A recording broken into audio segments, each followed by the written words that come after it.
Alternativa Democracia llegan Vicente Albornoz y Sebastián Oleas, conocidos como Los Explicadores.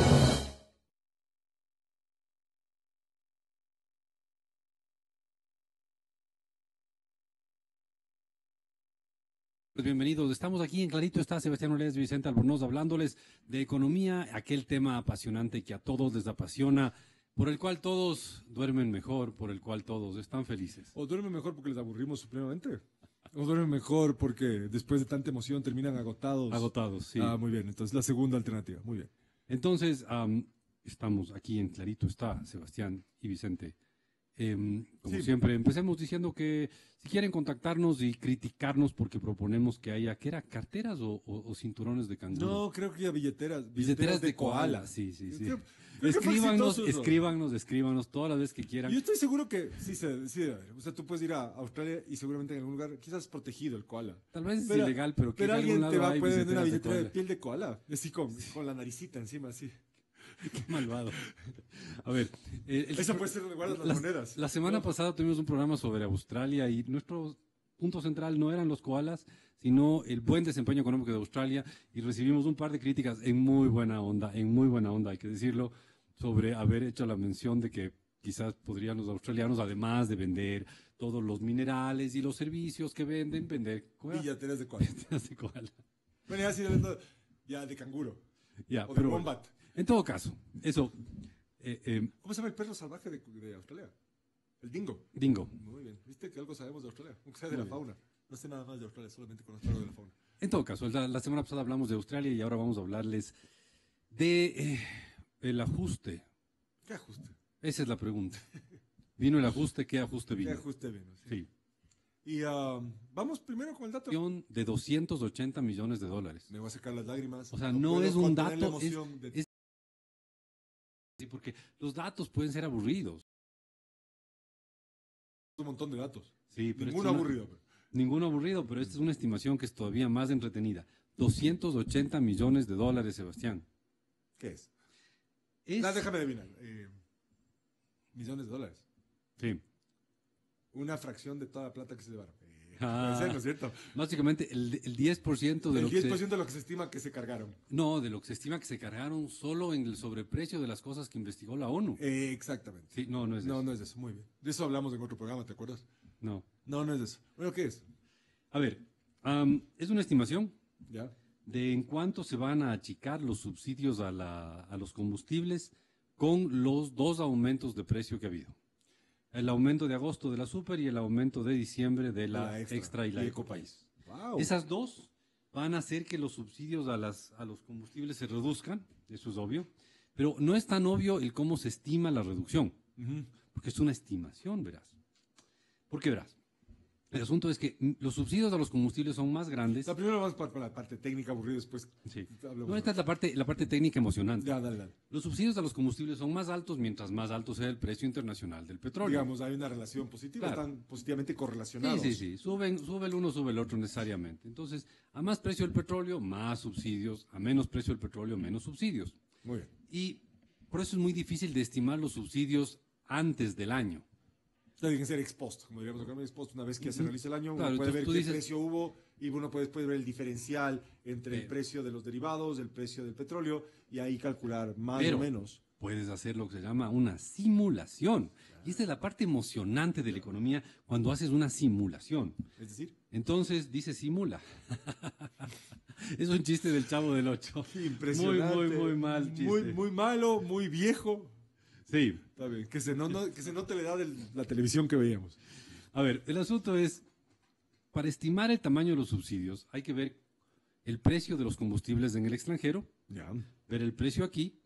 Que se no cambia mucho. Bueno, Pero sí, cambió. Cambió y la diferencia es del subsidio por galón. Luego ves el número de galones consumidos y haces un cálculo de cuánto es lo que estás subsidiando. Esto es una forma de calcular el subsidio a los combustibles que se llama por costo de oportunidad. Y es cuánto me hubiera costado, cuánto dinero hubiera tenido el gobierno adicional si hubiera vendido el galón O sea, al precio internacional. Costo de oportunidad, todo lo que dejaste de hacer o dejaste de recibir por tomar una alternativa o una decisión que tomaste. Exactamente. Ya. Entonces, si es que lo calculas así, Ujú. usando los precios del mercado internacional de los combustibles, Ya. de la última vez en que el precio del petróleo estuvo en unos $50. Que es básicamente lo que está ahora. Que es en lo que está ahorita, ¿no? Entonces, de la última vez que estuvo en ese nivel, coges los precios del mercado internacional. Y luego simulas el consumo del Ecuador de combustibles en un año y ves la diferencia entre el precio que se cobraba antes de la gasolina súper, de la extra y la de Ecopaís. Y el que cobras ahora. Y la que, no. Y la del precio internacional. Perfecto.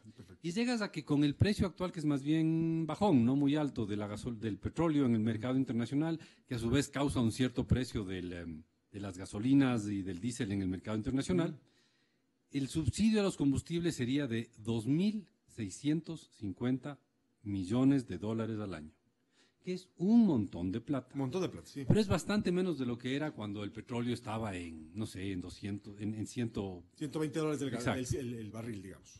Entonces, la última vez que el barril estuvo al precio actual, coges los precios y calculas que si tuvieras 12 meses con el precio actual del petróleo, con el precio antiguo de los combustibles, tendrías un subsidio acumulado en 12 meses de 2.650 millones de dólares. Primer dato. 2.650 millones. Perfecto. ¿Ya? Y el segundo dato, haces exactamente el mismo cálculo con el precio alto de la extra, el precio alto del Ecopaís y el precio alto de la super. Y claro, resulta que los subsidios grandes, que son al diésel y al gas, esos no les pasa nada. Porque no los topaste. ¿Ya? Esos son los grandes. Entonces, amenazaste con hacer algo, sí, pero te asustaste. De los 2.650 millones de dólares de subsidio, básicamente 1.900 se te van en gas y en diésel. O sea, lo duro del subsidio se te va en gas y en diésel. Lo que más te cuesta no lo tocaste. Exactamente. Ya, muy bien. La extra y la Ecopaís se baja un poquito el subsidio, pero siguen siendo subsidiados básicamente en $200 cada tipo de gasolina extra. Para resumir hasta aquí, diésel y gas no los topaste. No, pues ni un centavo. Sigue subsidiando lo mismo. Exacto. La extra y las extras, digamos. Redujiste el subsidio, pero no lo eliminaste. No lo eliminaste, entonces estás de unos 200 millones de dólares para cada uno de los combustibles. Y en la super ahí sí eliminaste el subsidio y es más, le estás cobrando más a las personas. Sí, el gobierno va a ganar con el diésel. O sea, estamos por encima del precio internacional, digamos. Sí, no mucho, pero estamos por encima del precio internacional. Entonces, bien, o sea, no hay subsidio, hay impuesto a ese. O si quieres, hay un subsidio inverso o algo así. En todo caso, con el diésel sin moverse el subsidio, con el gas sin moverse el subsidio, cayendo en la en la extra y en el Ecopaís y desapareciendo en la super, los subsidios a los combustibles en 12 meses simulando, estarías hablando de 2.370 millones de dólares, lo cual es 280 millones de dólares menos de lo que tendrías en lo otro, ¿no? ¡Wow! Una cantidad impresionante. No es impresionante, no seas irónico. Estoy siendo irónico, claro. Claramente no es impresionante, es apenas del 10%. Menos de lo de subsidios. Eso es jugársela, eso es estar comprometido con reducir la brecha fiscal. Exactamente. Sí. Preocupante, creo. Exactamente. Creo que es preocupante porque de algún lado vas a tener que recortar. Sí, pero no, de los subsidios no has recortado y básicamente si quieres recortar subsidios ahorita todavía hay un poquito de espacio en las extras, llamémosle. Sí. Pero el resto del recorte del subsidio. O sea, el grueso, donde se te está yendo toda la plata. Así, en lo grandote, no diésel. Diésel. Y lo grande es del gas. Claro. Y lo chiquito a estas alturas del partido son las extras. Entonces, lo grandote tienes ahí los buceros. Tienes ahí a los atuneros. Y también el gas, los hogares, los grupos sociales. Los traficantes de gas al Perú y al Colombia. También. Están contentos. Entonces, dato de la semana, 280 millones de dólares lo que el Ecuador se ahorra con todo el drama de haber subido los combustibles. Poca cosa en relación a los montones de plata. Obviamente, mucha plata, pero pequeña en relación a las cantidades totales de subsidios. Y aquí tenemos que hacer una pausa para volver luego de un momento. No se olviden. Banco. Grupo Promérica. Los explicadores. Para presentarnos, clarito está. Nos explican en sencillo las cosas difíciles de entender. Amigos, volvemos. Estamos Sebastián Oleas y Vicente Albornoz aquí. En Clarito está. Dedicamos todo el primer segmento a analizar la caída de los subsidios a los combustibles, caída que es, en términos relativos... O sea, no cayó mucho, la verdad. Pequeña la caída. Secundaria. Y obviamente ¿Por qué hay que ajustar los precios de los combustibles? Porque básicamente hay una brecha fiscal gigantesca. Sí, además porque estamos generando una serie de ineficiencias, estamos subsidiando para que se contamine el ambiente y el aumento de los precios de los combustibles sería parte del programa de ajuste. Okay. Pero nos hacemos la pregunta, parecería que ya llegó el ajuste. ¿Cuál es el ajuste que llegó? O sea, ¿llegó o no llegó? Bueno, okay, algo se hizo, ¿no es cierto? algo se ha hecho, ¿no? Es decir, ya tuvimos un aumento de ¿cómo se llama? De los precios de los combustibles. Sí, discutimos que solamente se había aplicado el ajuste mucho para Super, un poquito para la Extra y Ecopaís, y diésel y gas ni se tocaron. Sí, entonces nos hacemos la pregunta de, ok, parecería que ya llegó el ajuste. ¿Cuál ajuste mismo es el que llegó? ¿Es un gran ajuste? ¿Es un ajuste amplio? ¿Es una gran corrección de la economía? No, como hemos hablado, creo que era un ajuste tímido, para ser políticamente correctos. Para ser políticamente correctos, tenemos la sensación de que hay un ajuste, sí, pero es un ajuste tímido. Tímido. Sí. Así que... Entonces... ¿Por qué es tímido el ajuste? A ver, vamos a ver. Hagámonos un poco la idea de qué ajustes hay que hacer en el país. Vamos a ver, el año pasado, en números redondos, el gasto del gobierno estuvo alrededor de los 20 mil millones de dólares, más o menos. Ya estamos hablando del gobierno central, ¿no es cierto? Sí. Y tuvo un déficit de casi 4 mil millones de dólares. Tal vez estoy redondeando un poco los datos, pero eso significa que si queremos reducir realmente el déficit del gobierno, habría que tener una reducción del gasto público de 20%. Okay.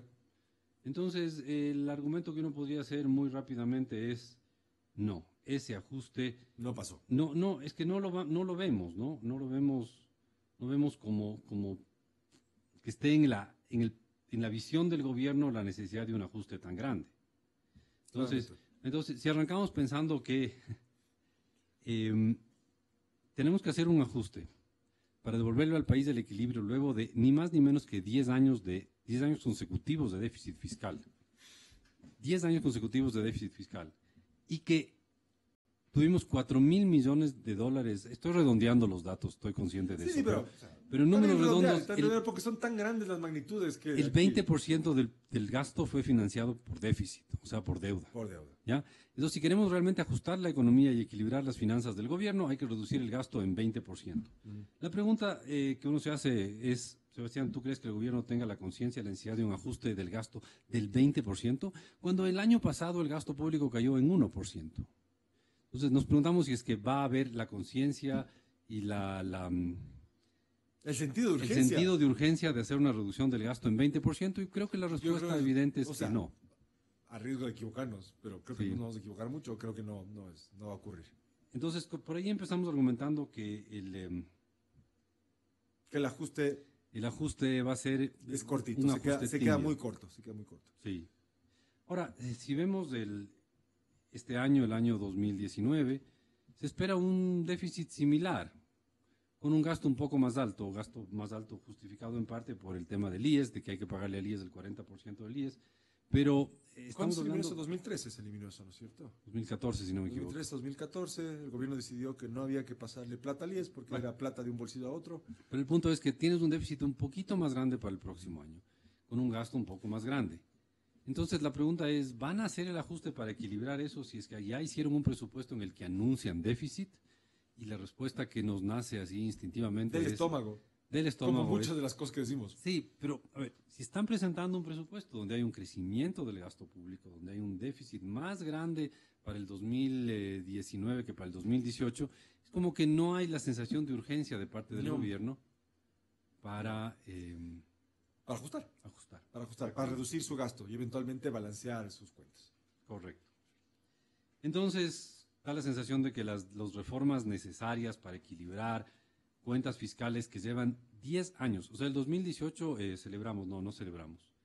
conmemoramos el 10º año consecutivo de déficit fiscal. Todos los años, del 2009 al 2018, que son 10 en total, tuvimos déficit fiscal. Y claro, uno esperaría un ajuste para equilibrar eso, ajuste que no lo vemos. Vamos a analizar un poco más el ajuste que no se ve luego de una corta pausa. Ya volvemos. Los explicadores. Para presentarnos, clarito está. Nos explican en sencillo las cosas difíciles de entender. Amigos, estamos en Clarito está Sebastián Oleas y Vicente Albornoz hablando de el plan de ajuste. O el ajuste que no fue. O el O sea, sí ajuste- fue, pero fue corto. O quizás seamos un poquito menos críticos, menos pesimistas. Menos duro. Un La ajuste pregunta es, tímido. ¿cuál es el ajuste? El tímido ajuste. Ya, algo así. Ya. O sea, el programa de hoy es el ajuste ha llegado. ¿Cuál ajuste ha llegado? Decíamos, ¿cuáles son las reformas que hay que hacer? Teníamos todo el tema fiscal, ya lo tratamos, pero hay unas 3 áreas más de ajustes A importantes. ver, pero es que el tema fiscal ahí tú estás diciendo hay que reducir el gasto, ¿no es cierto? Ya. Ya, muy bien. Entonces, por ahí se trató algo, no se avanzó vemos mucho. nomás. El año pasado el gasto público fue 1% menos que en el 17. Del 17 al 18 cayó en 1%. Pero tu brecha fiscal, que no es otra cosa que la diferencia Sí. entre lo que gastaste y lo que ingresa, Sigue siendo grande. Sigue siendo grande. Entonces ahí no te alcanza. Entonces, bueno, ok. Tenemos un trabajo largo que hacer y al que como que no le vemos al gobierno con la conciencia ni con la necesidad de urgencia de hacer el trabajo en el ajuste fiscal. Pero no es el único ajuste que hay que hacer, Sebastián. No. Creo que, a ver, hay como dos reformas en el área financiera importantísimas. Y bueno, una, el Banco Central tiene muy poco respaldo para algunos pasivos claves para la Sí, dolarización. algunos depósitos está el Banco Central. Necesita Necesita una especie respaldar. de Claro, recapitalización. es una consecuencia del mal hábito que tuvo el Banco Central y el gerente del Banco Central en su momento. Y el presidente de la Y el República. presidente de la República de ir a anterior al sacarle actual. plata al Banco Central y no entender cuál es el rol del Banco Central en dolarización. Si no Exactamente. le quedan muchos roles. Uno de ellos era preservar reservas para mantener una dolarización fuerte, ¿no es cierto? Pues ahí hay que hacer un trabajo importantísimo, hay que darle al Banco Central unos 6.000 millones de dólares para que esté así bien capitalizado y nos dé mucha tranquilidad, cosa Muy que bien. tampoco se ve como que está encaminada. No sé si es factible tampoco. Bueno, pero no se ve tampoco un gobierno deseoso de buscar O algo sea, así. dadas las prelaciones Sí. que tienes, los órdenes, las cosas que tienes que hacer. Y luego tienes que hacer una reforma profunda al IES. Y tampoco le vemos al gobierno organizando la gran reforma al IES. O sea, ¿qué es lo que tienes que hacer con el IES? Tienes que aumentar los gastos y reducir los, perdón, aumentar los ingresos y reducir los gastos de manera muy significativa. ¿Y cómo logras eso? Cobrándole más plata a la gente. Cobrándole más plata a la gente, pero ¿cómo? Alargando los años, o sea, subiendo Alargando la los años, jubilación. incrementar la tasa de aporte al IES. Más años, más tasa de aporte. Pero no sé, ¿sabes qué? Probablemente cobrar impuestos a los jubilados que ganan mucha plata, o sea, Claro. no mucho, pero ganan más de Gana cierto más de nivel. cierto nombre, reducir las pensiones. O sea, cuidado, no estamos diciendo cosas que queremos que pasen, sino cosas que son Pero ¿sabes necesarias qué? Todo para esto que el IES se estamos salve. diciendo con respecto a la reforma al IES me producen una rabia profunda, la verdad. ¿Por qué? A ver, explícanos. Porque tú y yo estamos en relación de dependencia en las universidades donde trabajamos. Sí. Y básicamente no tenemos mucho que decir sobre lo que nos retienen al IES, nuestro aporte al IES, este Ah, no, la ley, derecho la irrenunciable. ley nos obliga, a nosotros y a nuestros Les empleadores. claro. Entonces, cualquiera que dice, ¿sabes qué? Si quisieras regar un arreglo, decir, ¿sabes qué? Empleador, quisiera tener mi fondo de ahorro privado, no aportes al IES. Yo quiero ahorrar. Yo para quiero mí. ahorrar ese mismo monto, pero Para mí. solito, para mí. Ya. No puedes. No puede, porque le meten preso al representante Porque legal del es tu instituto. en el que derecho trabaja. irrenunciable. Sí. Es como comprar un boleto de lotería en el que sabes que vas a perder. Es tu derecho irrenunciable a que tu plata no exista. No exista, exactamente. No se olviden, amigos, que al final de su sueldo, el 20% se va al IES, ¿no? O sea, entre el aporte patronal y el. Al y final, el digamos, tu aporte costo del trabajo, 20 centavos de lo que cuesta tu trabajo, se van al IES. se van al IES. Eso significa que más o menos los lunes ustedes trabajan para el IES. Exacto. Próximo día laboral, ustedes trabajarán para el IES. Y la pregunta es, cuando te jubiles y quieras tus fondos, no sé si van a alcanzarte el lunes o las primeras horas del lunes o de En plano todo no caso, te pagan nada. Sebastián, es importantísimo decir que hay que hacer una reforma enorme en el IES. El IES actualmente tiene reservas, o sea, el fondo de jubilación, de pensiones del IES, tiene unas reservas por unos 7.000 millones de dólares. Y se estima que eso alcanza hasta el... A ver, cada año tienen que de esas reservas tomar, porque tienen un déficit de caja, cada año toman de esas reservas unos 1.500 millones de dólares. O sea, tú divides 7.000 para Te da 1.500. como para 4 años. y 5 un añitos, poquito 5 más. añitos. A ver, eso significa que el IES o se hace un cambio grande o en 5 años el área de Se pensiones acabó la desaparece. plata. Entonces hay que hacer un cambio grande y eso, la pregunta que nos hacemos es, ¿va a hacer el gobierno ese gran cambio en el IES tan antipático, tan impopular, pero al mismo tiempo necesario para la Tan necesario, sobrevivencia? claro. O sea, va a subir el aporte al IES, va a subir la edad de jubilación. Va a eliminar reducir beneficiarios que no aportan. reducir las prestaciones. Sí. Nos preguntamos si es que serán capaces de hacer eso. Y claro, Esas son las dos reformas en el área financiera. La una es del IES, la otra del Banco Central, que tampoco le vemos muy convencido al gobierno de estar lanzándose a eso. No. Y vamos a ir al último grupo de reformas que deberían hacerse y que nos preguntamos si estarán, si mismo estarán en el plan de ajuste, que da la sensación de que algo empezó. Ya. Volvemos luego de una corta pausa. Probanco. Grupo Promérica. Los explicadores. Para presentarnos, clarito está. Nos explican en sencillo las cosas difíciles de entender. Amigos, muy buenos días. Volvemos, Sebastián Oleves y Vicente Albornoz, aquí a Clarito Está. Queremos repetirles que no se olviden de visitarnos en el Twitter, @Clarito Está, o en el Facebook, Clarito Está, programa de radio. Escríbanos, sobre todo por Twitter, que es el medio que más revisamos. Se supone que hoy día estamos por primera vez en línea en video, ¿no? Es decir, hoy día, si ustedes hoy en la radio nos van a oír con la misma voz fea que tenemos siempre, pero si además ven en la radio en internet, van a ver cuán feitos estamos hoy. Y eso que nos peinamos. ¿Ya? Entonces, se supone que después de, 4 o 5 meses que hemos estado sin video, estamos ya en video este momento. Además, cosa importante, se supone que este programa lo tendremos en un par de horas después del almuerzo. Después al aire, claro. Por ahí más o menos ya subido al internet, a los años que vamos a subir al internet a nuestro programa, ¿no? Para si lo quieren repetir. Sí. O si quieren quemarlo. O si quieren grabar y Grabar, destruir, claro, cualquier cosa siempre es disponible. Así que amigos, estamos en el internet. Pero como todo conocimiento no se va a destruir, vamos a permanecer ahí. Bajo el supuesto de que seamos conocimiento lo que producimos nosotros. O sea, digamos de algún material. Sí, Algo habrá. Algo habrá. Pero bueno, seguimos en el tema.